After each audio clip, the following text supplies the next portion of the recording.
Muy buenos días, estudiantes. En esta mañana vamos a abordar el tema el pago por subrogación. El objetivo de este tema es que el educando conozca todo lo relativo al pago por subrogación y a la imputación del pago.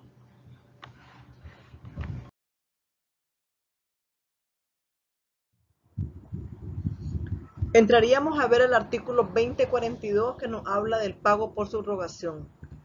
La subrogación de los derechos del acreedor en favor de un tercero que paga es convencional o legal. La subrogación dice que es convencional en el artículo 2043 cuando el acreedor al recibir el pago de un tercero lo subroga en los derechos, acciones, privilegios e hipotecas que tiene contra el deudor. ¿No? Estamos hablando de que la subrogación no solo se da por parte del deudor, o también puede darse por parte del acreedor. Es decir, una persona que paga en nombre del deudor y con autorización del deudor está subrogando los derechos del deudor. En este caso, en el 2043, estamos frente a la subrogación del acreedor, ¿verdad? A recibir el pago de un tercero en nombre del acreedor. Este tercero está subrogando los derechos del acreedor en sus acciones, privilegios, hipotecas que tiene contra el deudor. Esta subrogación debe ser expresa y hecha al mismo tiempo que el pago, cuando el deudor toma prestada una cantidad a fin de pagar una deuda y de subrogar al prestamista en los derechos del acreedor. Para la validez de esta subrogación es necesario que el acto de préstamo y el de pago tengan fecha cierta. Que en el acto del préstamo se declare haberse tomado para hacer el pago y que en el pago se declare que se ha hecho con dinero suministrado a este efecto por el nuevo acreedor. Esta subrogación se efectúa sin el concurso de la voluntad del acreedor. Estamos hablando de la subrogación legal. El artículo 2044. La subrogación tiene lugar por disposición de la ley. 1. En provecho del que siendo acreedor, aún por documento privado, paga a otro acreedor que tiene derecho a ser preferido en razón de un privilegio o hipoteca. 2. Del que habiendo comprado un inmueble, es obligado a pagar a los acreedores a quienes el inmueble está hipotecado. Y 3. En provecho del que estando obligado con otro o por otro al pago de la deuda, tenía interés en pagarla. Y 4. En provecho del heredero que ha pagado con sus propios fondos las deudas de la sucesión. En todos estos casos nosotros vemos que hay subrogación, ¿verdad? Y como último punto, del que paga una deuda ajena consintiéndolo expresa tácitamente el deudor. En todos estos casos tenemos una subrogación por parte del deudor, del acreedor, e incluso estamos hablando en provecho del heredero. El artículo 2045 nos habla de la subrogación tanto total como convencional. Estas dos traspasan al nuevo acreedor todos los derechos, acciones, privilegios,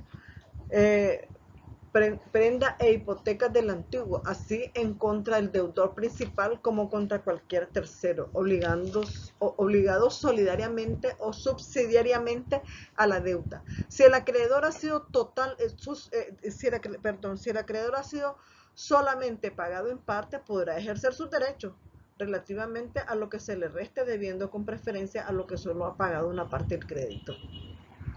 Pero eso de que una persona paga una parte y queda debiendo otra, ¿verdad?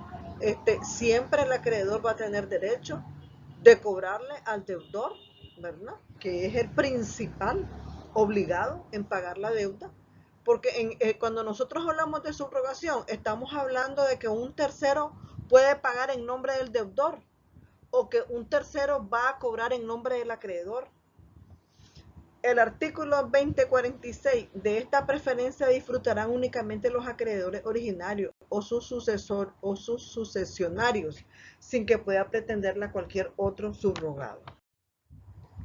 El artículo 2047 nos habla que no habrá subrogación parcial en deuda de solución indivisible.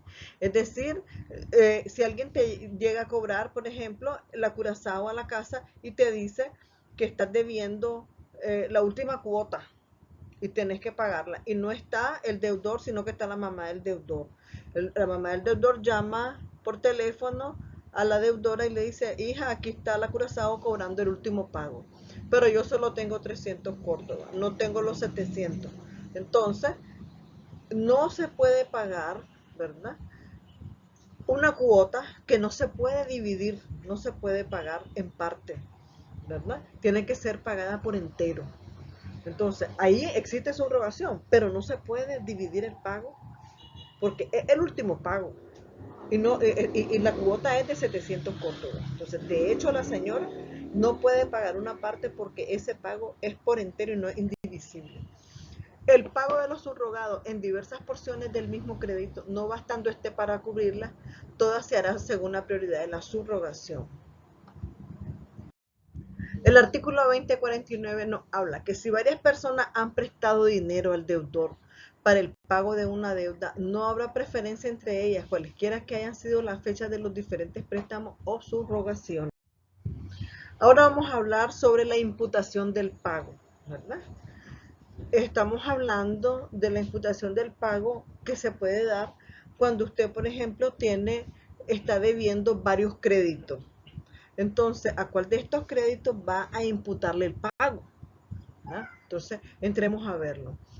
El artículo 2050 nos habla, el que tuviera contra sí varias deudas de la misma especie tiene derecho de declarar cuándo paga, cuál de ellas quiere pagar.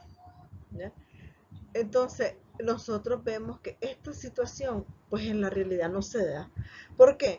Porque nosotros no podemos ir a una casa comercial y nosotros compramos tres artículos a crédito y cuando usted cae en insolvencia porque dejó de trabajar, ya no está laborando y no puede pagarle a la Curazao, cuando usted sacó el crédito de esos tres artículos le hizo un solo monto y no le va a decir cuál me quieres pagar, cuál puedes pagar, págame el televisor, págame el multimueble o me pagas la cama, ¿verdad? Entonces, esto en la realidad no se aplica. Recuerden que este código fue hecho en 1904. Es cierto que sufrió unas reformas ahorita, pero no fueron sustanciales, ¿verdad?